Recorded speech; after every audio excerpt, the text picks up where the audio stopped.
In this painting by Paul Cezanne, we see a bunch of fruit.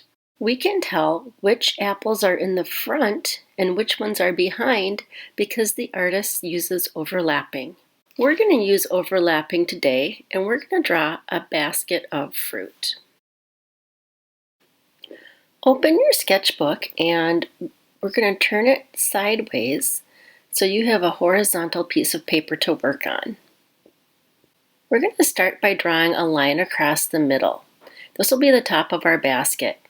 Now the basket's going to be round, so we don't want to draw just a straight line, but one that has a slight curve, like a smile. Not a big curve, just a very slight one.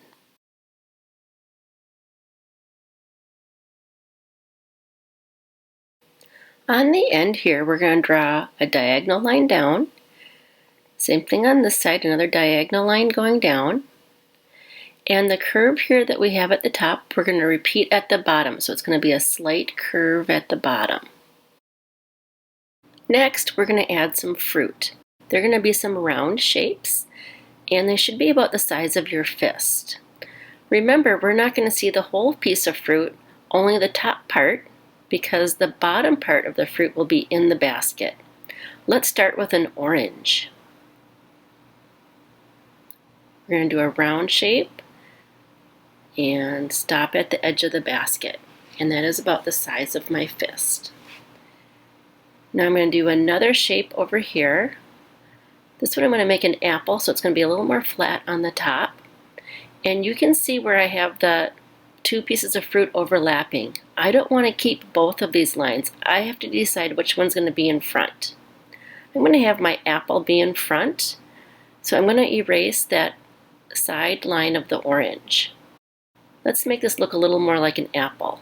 I'm going to put on a stem, and maybe just a little line here.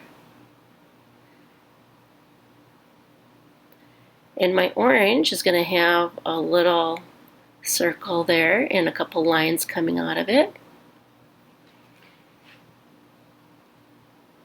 Okay, let's fill this last space with a pear. I'm going to draw a round shape and stop partway up, and then a smaller round shape on top. And I need a stem on this too. Let's add a lemon behind the orange and the apple. We're only going to see a small part of it, just the top half. And I'm going to put a little bump here and bring it down. Now we're going to draw a line on either side of the basket to make it look like it's sitting on a table. You're going to need a straight edge like a ruler, or I'm going to use the side of my colored pencil box. I'm going to line it up here so it's straight, and I'm going to draw a line, stop when I get to the basket. I'm going to slide my box over so I can draw a line at the same height on the opposite side. Let's add some texture. We're going to create a basket weave by drawing 3 vertical lines and then 3 horizontal lines. 3 short vertical and then 3 short horizontal. We're going to do that all the way across. When I do a second row, I'm going to start the opposite way. So if I start with vertical, now I'm going to do horizontal underneath.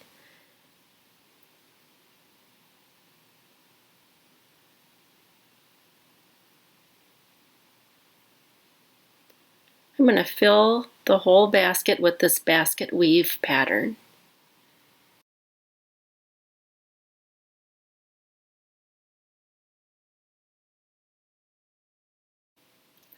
I'm going to add a copycat line on the bottom here, just to make the bottom of the basket look a little more sturdy.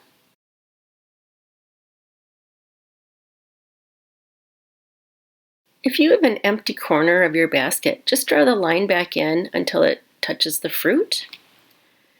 And I'm going to draw a copycat line across the top edge of the basket to create a rim.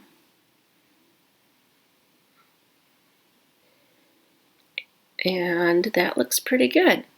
This is going to be our stopping point for today, and we're going to continue working on this next week.